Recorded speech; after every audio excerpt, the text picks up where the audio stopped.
Good day, I'm Administrator Adam Southgate, recording from my bed within an Order Hospital wing. I'll be recapping for you today the events that took place during Alan Thorn's assault on our new HQ. I'm not in the best of conditions, missing an arm and all, so I'll be reading from Dr. Jenkins' report instead of writing my own.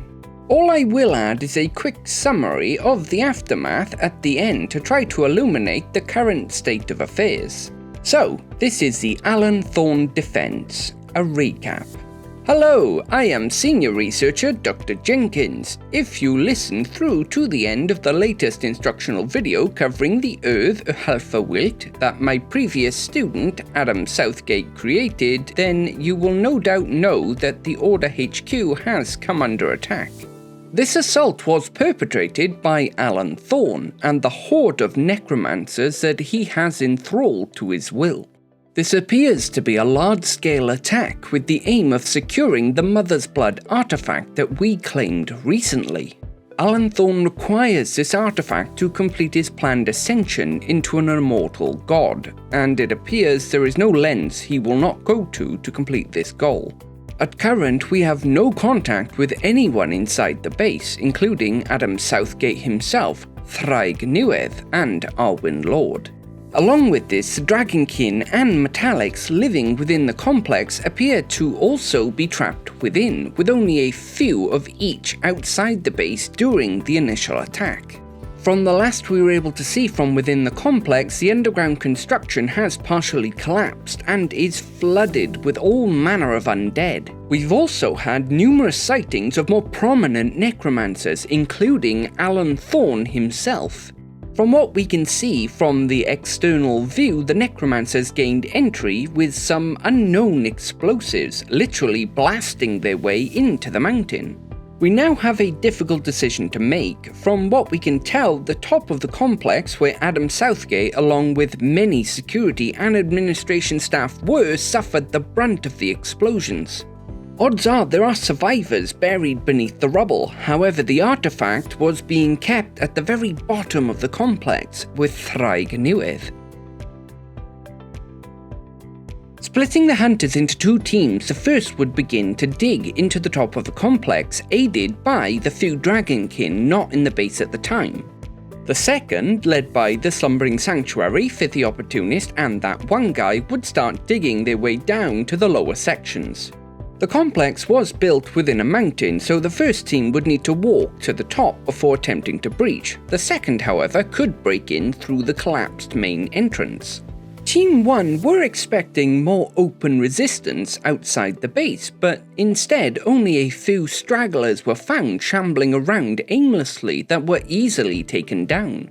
Team 2 quickly solved this conundrum after clearing the entryway with carefully planted explosives. Once the tons of earth and rock finished hailing from the sky after the blast, they spewed forth like a wave of writhing, rotting flesh. Path of death, reanimated bodies, people partially decomposed, skin and muscle torn and dangling from exposed bone, but moving at a sprint, each grabbing those in front and hauling themselves forward even faster in a mad rush to kill. The Slumbering Sanctuary and Myko quickly and in a panic grew thorns as long as a man's arm from the earth to slow the advance, while Fithy and that one guy shouted at the hunters around to stay calm and fire into the horde. As they fired into the corpses controlled by a necrotic puppeteer, the hunters could see how each ignored the jagged spikes of wood reaching from the earth and tearing chunks from their bodies. At the very back of the putrid mass, standing atop a crumbling concrete block the size of a car, their master was revealed. Emaciated, grey-faced, with a manic look in her eyes, stood the necromancer. The conductor of the meat marionettes had linked herself to her creations, imparting her own crazed further onto them. If she could be taken down, the undead, while still being hostile, would be far slower and less animalistic.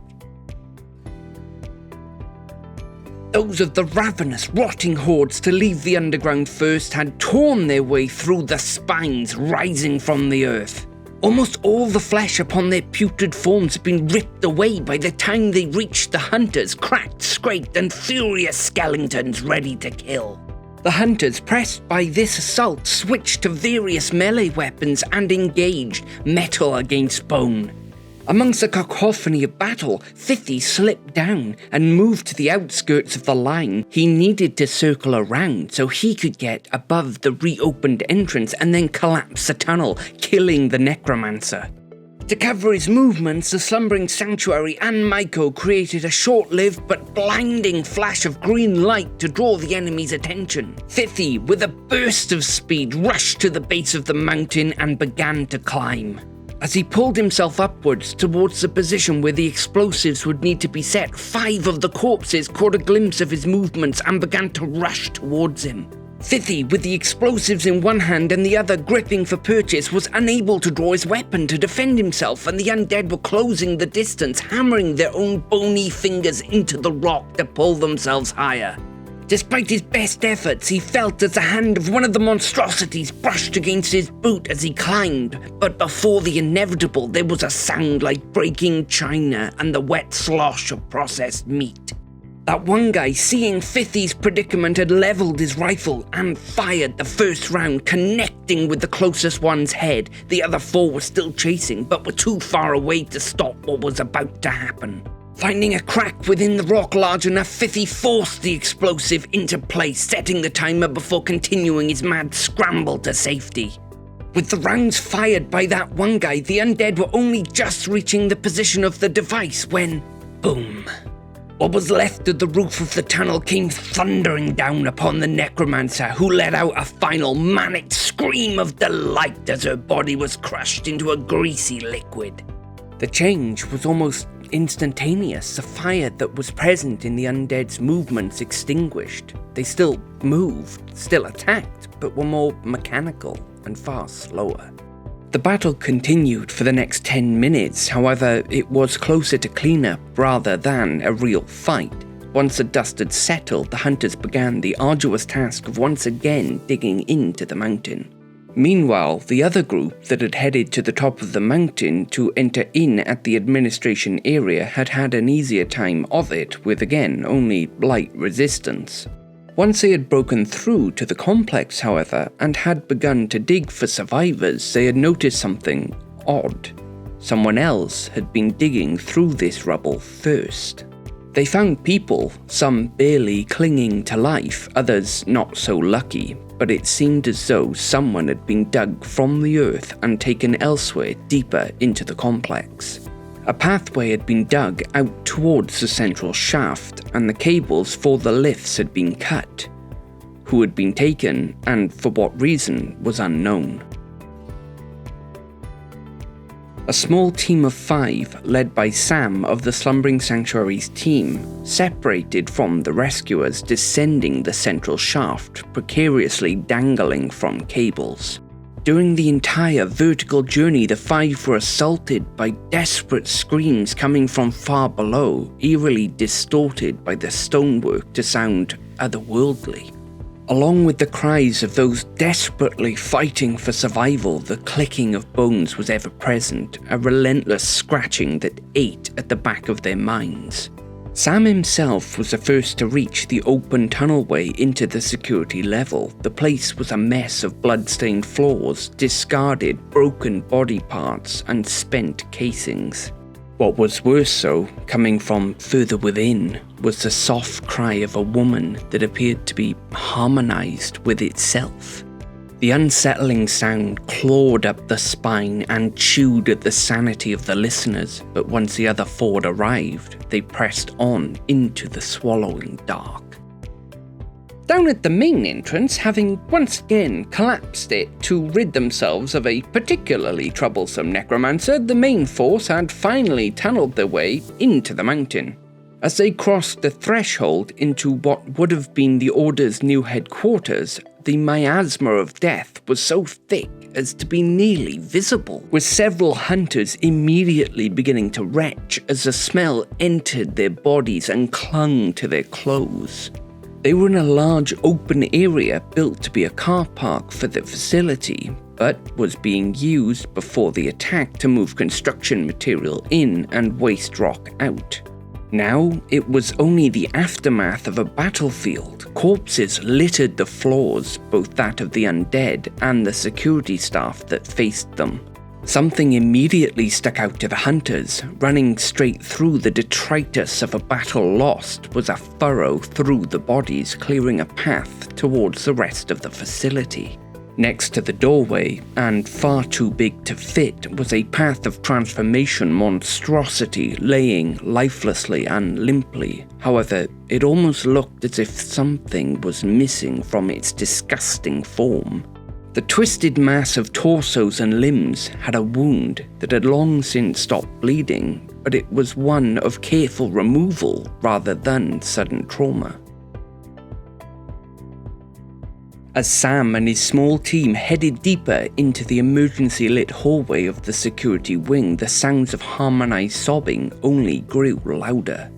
Gouges and blood splatter upon the concrete walls spoke of a short, brutal battle lost, though worryingly with no bodies to be seen.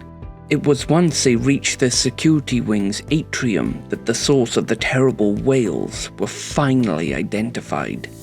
What can only be described as a mound of writhing flesh fused together, a wriggling pyramid of people, and at the top, 2 women, one a druid, the other a security staff member. Stitched into the living structure and in constant pain, the 2 cried out, driven mad by the agony. Sam and his small group were not equipped to face such a creature. Even with his necromantic abilities, putting these people out of their collective misery was beyond him. The decision was made, and it weighed heavily on the hearts of all present, that the small team would creep past the sin against humanity and head into the main security office. At the same time, the slumbering sanctuary, Fithy, and that one guy broke away from the main force. The plan to scout ahead, marking a safe route for the others to follow. They would make their way to the structure's main concourse, a central point which split off to each wing of the facility, hoping that from there the path to Thraig Niwedd would be open. It was while moving to this location, passing between large areas filled with partially constructed rooms and heavy equipment for the purposes of completing them, that they were charged at. Coming barreling through the scaffold, smashing vehicles onto their sides and leaving cracks in the concrete floor, a path of transformation necromancer. A hulking, wrathful thing that had tried to ape the form of a Conrathid High, though without anything from the abomination's sphere. Its arms, as thick as a man's torso, were hundreds layered together, fused sporadically and constantly weeping pus. Its main body was that of the original necromancer, however, with so much exposed muscle stitched onto the form that they were lost beneath it. Each of the being's 2 legs were 4 people, fused into the hips at the shoulders and bound together with sinew that dived in and out of each body. The head was that of the necromancer, though surrounded with bone fused into a lattice protecting the twisted mind hidden beneath. The 3 hunters, hearing the thundering approach, ducked down to avoid detection. However, the being was blocking their way. With the hulking necromancer placed in an area of heavy construction surrounded by scaffolding, forklifts, diggers, and other such equipment, the slumbering sanctuary, Fithy, and that one guy devised a quick and dirty plan to take the brute down. With all the noise that thing made simply moving through the area, sound wouldn't be too much of an issue, and so they acted. The slumbering sanctuary, using his fey magic, grew vines through the floor, wrapping them around the base of a scaffold tower. Fithy crept between the heavy equipment, ducking down to avoid the being's limited gaze until reaching one of the few forklifts that had not been smashed by the creature. Once the other 2 were ready, that one guy put the plan into motion, springing up in front of the necromancer, not so close as to be grabbed, but not so far away as to allow it to build up a charging run. Do you seek to challenge me, you pathetic mortal? I have reached the pinnacle of life, a being unbound by the prison of a form imposed, and you You are a simple little man with no hope of seeing another sunrise. So I ask you again, do you seek to challenge me? The necromancer finished with the grandiose boom of his voice. That one guy stood there for what felt like minutes, as if considering his answer carefully. "Yes," he said simply. At this, the vines constricted, pulling the legs on one side of the scaffold into the earth and sending the tower crashing atop the necromancer in a cacophony of splintering wood and resonating pipes. That one guy dived backwards as the tower fell, landing upon his back, drawing his rifle ready to fire. At the same time, Fithy fired up the forklift. The necromancer, angered by what had happened, with some of his arms that made up his left cut, bleeding, and with some even broken, rose to his feet and looked as if he was about to scream something in rage. But before he could form the words, slam! Fithy had sped the forklift through the crumbling junk upon the ground, raising the two prongs like a bull's horns and smashing them through the monster's back, them sticking through the front of his enlarged, unnatural body. The necromancer tore himself free of the forklift, blood pooling beneath him, and so utterly maddened by anger at what had happened, all he could think of was killing that one guy, but he was nowhere to be seen. He spun around, looking for Fithy, but he too was gone, having bailed out from the forklift. The sound of another machine roaring to life filled the chamber. It was that one guy, sat within the cab of a bulldozer and smiling ear to ear. The necromancer charged, foaming at the mouth, while that one guy drove towards the necromancer as fast as the machine would go, the two colliding at the machine's scoop. The massive monster began to lift the front of the machine by the scoop, determined to flip it over, but suddenly there was a massive thump to the back of his body. The slumbering sanctuary and Fithy driving a steamroller into the back of the creature. Pushed from both sides, the necromancer lost his grip on the scoop while the roller forced him into it. As the space got smaller and smaller, the brute used all its strength to keep the two machines apart, and it was working until the slumbering sanctuary grew twisting vines around both machines, pulling them ever closer. At first, there was a loud crack and then a sickly squelch. The hunters dismounted their vehicles to observe their handiwork, the roller inside the scoop with the lower half of the necromancer severed from the rest of the now juiced body. Back at the security level, Sam and his team managed to sneak by the pyramid of sobbing flesh and into one of the many CCTV rooms. Much of the machinery had been smashed, however the team believed that they may be able to cobble something together that would at least allow them to view the facility, if not those outside of it. While they planned to gain access to all the cameras, they relayed that they would need to do so one section at a time, with the first two available being the office level and the holding cells. With the occasional sounds of sparks, metallic clangs, and the names of gods long forgotten taken in vain coming over the radio, finally the feed came to life.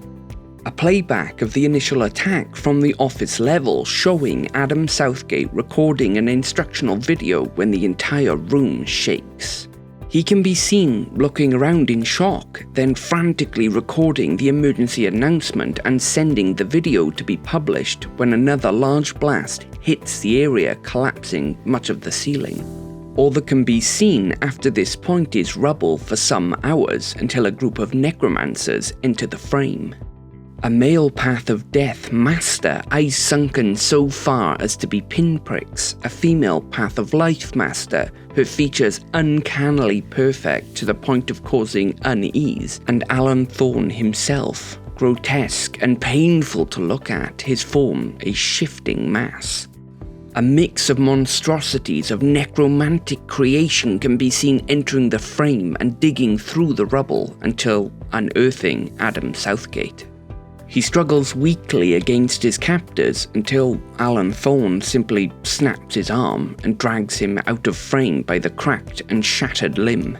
This development was troubling but had no bearing on the current mission, being the securing of the Mother's Blood artifact. However, with this connection restored to the security servers, it should be possible to view, with a little more work, other cameras in the facility. Sam and his team would continue to attempt to restore more of the visual feeds. With the brutish path of transformation necromancer crushed between a bulldozer's scoop and a steamroller's roller, the slumbering sanctuary, Fithy, and that one guy were ready to continue on. The slumbering sanctuary, Fithy, and that one guy, having taken a short rest after their fight with the hulking necromancer, entered into the facility's airflow system, a large network of tunnels built to pull air into the complex. Although the tunnels were tall enough to stand within, they were so narrow as to scrape against the hunter's shoulders as they walked past the rough stone. All the while, the sound of a low hum constantly vibrated their bones. The darkness was swallowing and unnatural. Even with each of the three holding their torches forward, they were unable to fully illuminate the way as they walked. Every so often, sometimes ahead, sometimes behind, they heard the sounds of movement. But as they spun to shine their light in the direction of the sound, there was nothing to reveal. Several times, Fithy, at the back of the three, swore he heard the sounds of pleading, of something not wanting to be alone, and at least once the voice seemed right next to his ear. But as he spun around, there was nothing but the empty hallway they'd already passed through. It was only once they were approaching a T-junction in the network that things became clear.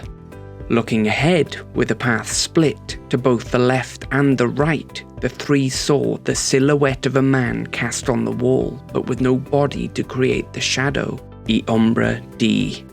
Realizing the danger they were in, Fithy spun, shining his light in the direction they had come from. The slumbering sanctuary in the middle of the group faced his light towards the ceiling, that one guy keeping his facing forward.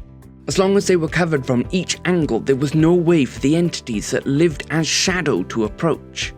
Now moving far slower as to not create a gap in their shield of light, the three continued on, each thankful that they had not been left paralyzed within the pitch-black tunnel.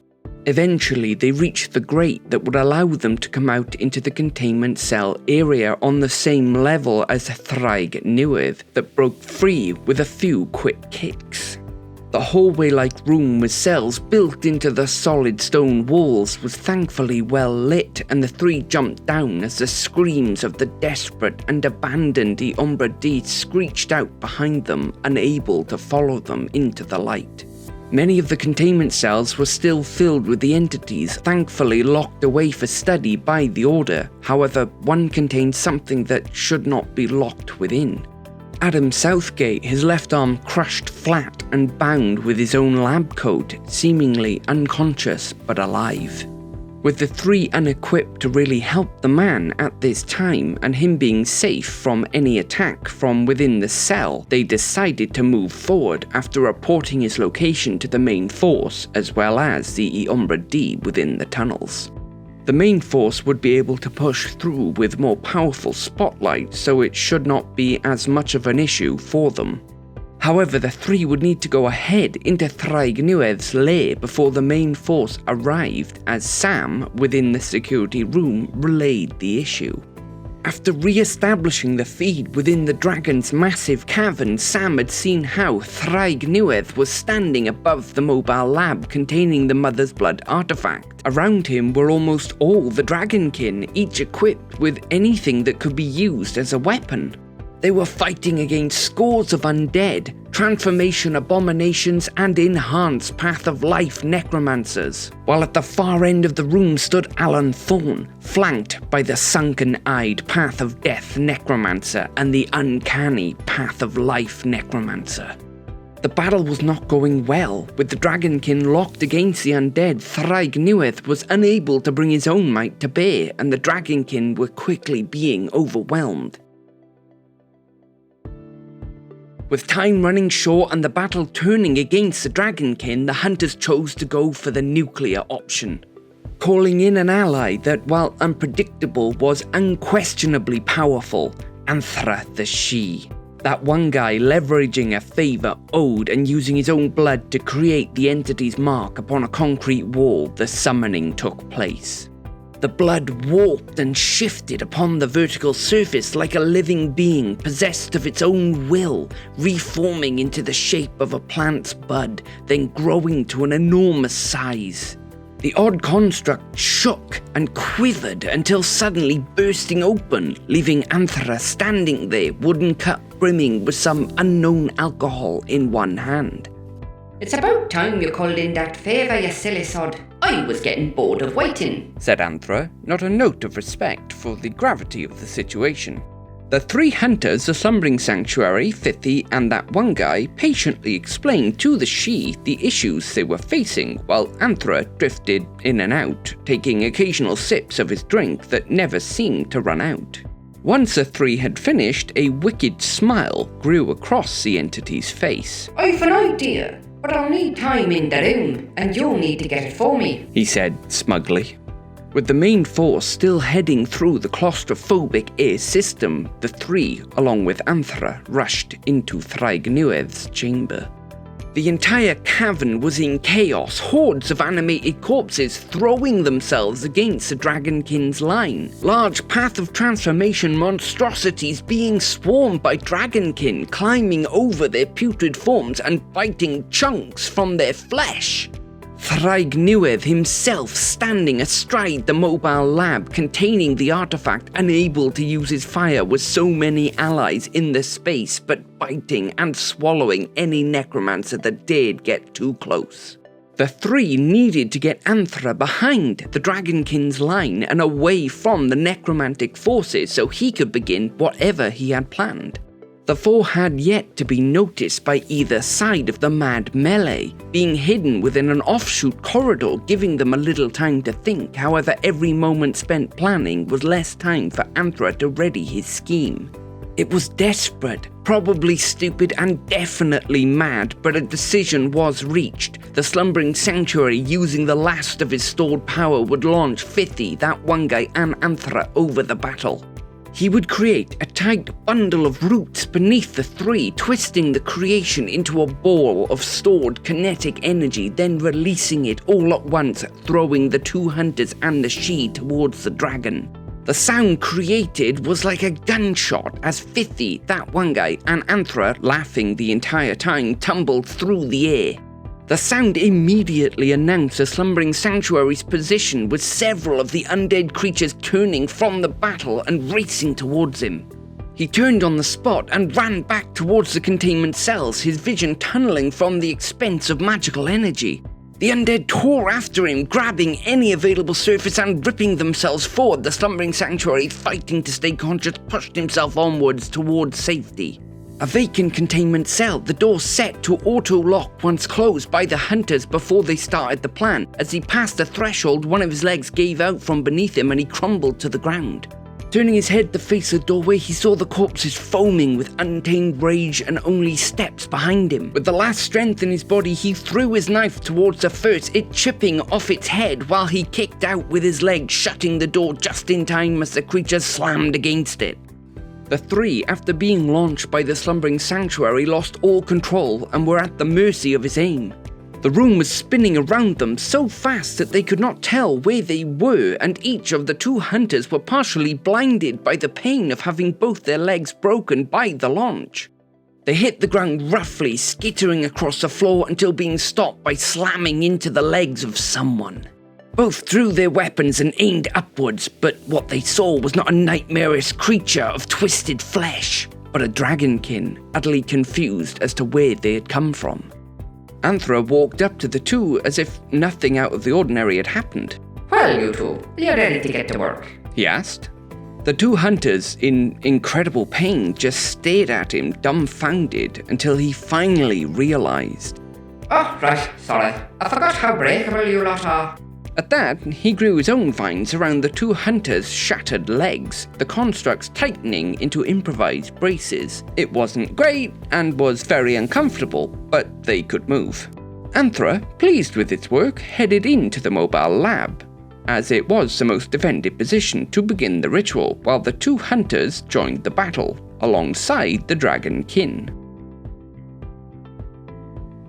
The battle was a swirling maelstrom of blood, teeth and gore. Thithy and that one guy, having joined the fray, found the field too claustrophobic to engage at range, with no high ground to be seen, forcing them to rely on melee. The main force arrived in drips and drabs, creating a new front, splitting the undead's attention, with each hunter who fell being immediately replaced with two more who had just arrived. Thithy, with his two blades made from abomination chitin, was set upon by a path of transformation creation that was a parody of a horse made of human flesh. Atop the beast, and armed with a spear made from pristine bone, was the Path of Life necromancer with the uncanny face. The haunting woman spurred the creature forward into a charge towards the hunter. Thithy dived to the side at the last second, the tip of the spear cutting a gouge through the muscle on his back. Bleeding and unable to lift his right arm, he readied himself to repel another charge, but instead the spear sprung out, aimed towards his heart. Thithy, unable to move completely out of the way in time, instead twisted his body, catching the spear's shaft between his good arm and his body, gripping it against himself. Before the necromancer could react, he pulled backwards with all his might, tearing her from her mount and causing it to buck and run off into the wider battle. Angered by the insult of being dismounted by what she saw as a lowly human, she drew her own blade and went in for the kill. Her movements were impossibly fast and controlled, as if she perceived the world around her in slow motion. Thithy, unable to match her speed, could only block and step backwards from each strike. If this continued, Thithy knew he would be bested, so he frantically searched for something that would give him a workable edge. Just as he was beginning to believe that he would either die to her or to one of the countless other threats swirling around them, he saw his opportunity smashing its way towards them. Covered in wounds, blood pouring down its flanks, and with several armaments sticking from its flesh, the necromancer's pseudo-horse. It had been driven into a foaming madness by pain-induced rage, and would soon be upon them. Thithy, seizing the opportunity, suddenly struck forward, taking a slash to his face, and completely confusing the necromancer at the sudden disregard for his own life. He closed the distance, wrapping his one good arm around her body, and before she could wrestle herself free, he threw her with all the strength left in his exhausted form into the path of the creature. There was a confused second where the necromancer regained her balance and was attempting to understand why she had not been hurt and what was the point in that odd maneuver, until smash! The creature tore its way over her, trampling her unnatural beauty into the cold stone cavern floor. That one guy had been attempting to direct the Dragon King to where they were needed most. However, the battlefield was too chaotic, too much of a mess to be controlled. The issue was chiefly the undead. Like those they had faced at the entrance, these were raving, furious corpses fueled by an anger not their own. Scanning the area, that one guy searched for the one bound to these entities, the one feeding them their rage. At the very back of the cavern, still standing next to Alan Thorn upon the overlook, the sunken-eyed Path of Death necromancer, his face outwardly placid, but his eyes, deep in his tight-skinned skull, burned with a hatred that threatened to set the world ablaze.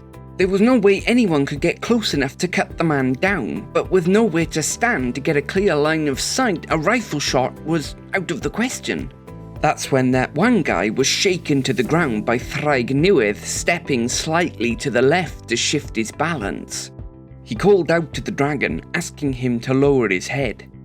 Thraig Newith, confused, acquiesced, with the hunter then climbing atop it and being raised above the battle. The perch was unstable, with Thraig Newith being attacked with spears of bone thrown over the fighting.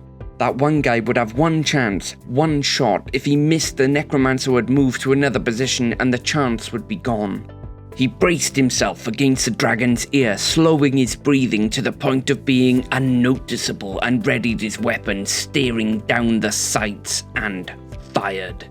The round cracked in the air as it flew from the barrel, the sound echoing off the cavern walls to fill the room.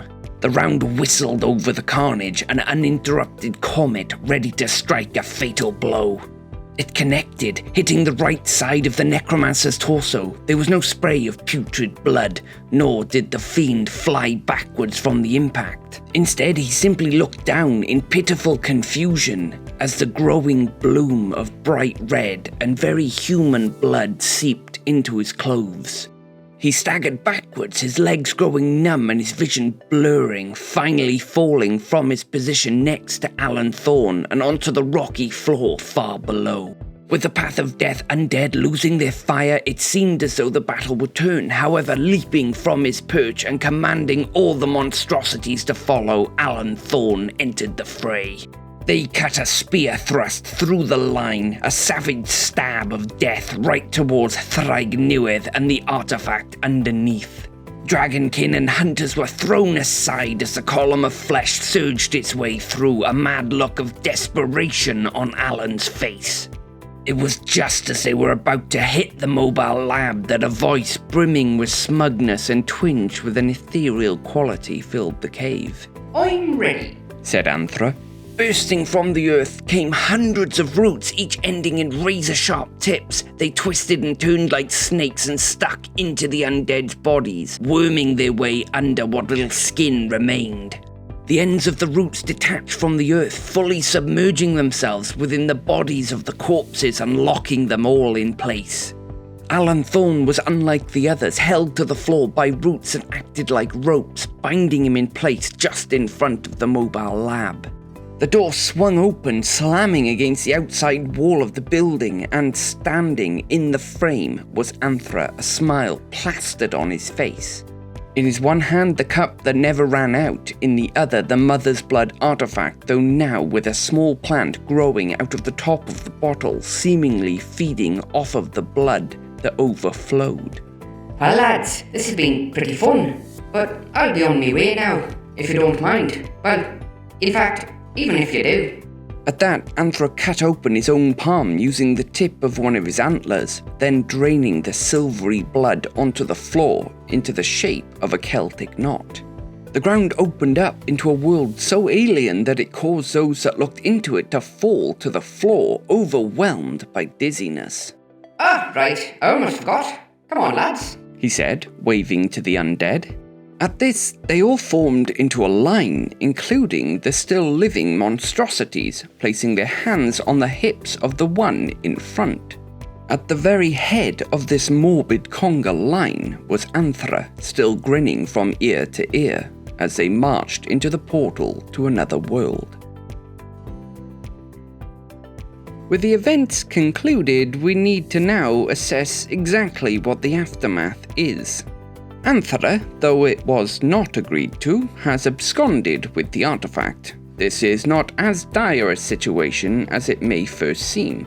They enjoy leading others to make their own mistakes. A device that can force them to do so would be almost offensive to them.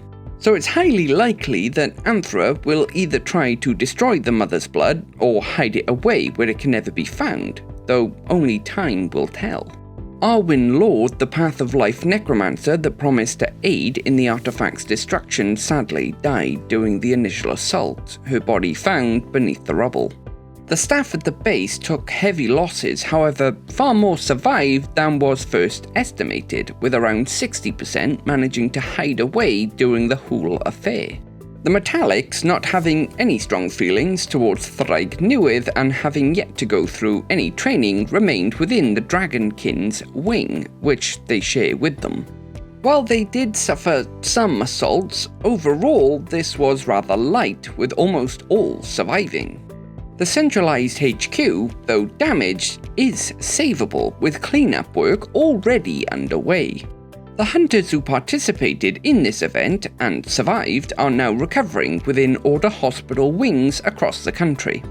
As steps were taken to preserve the main force until the final fight, losses were minimal, with those that did fall having their names memorialized with a plaque that will be put up in the HQ.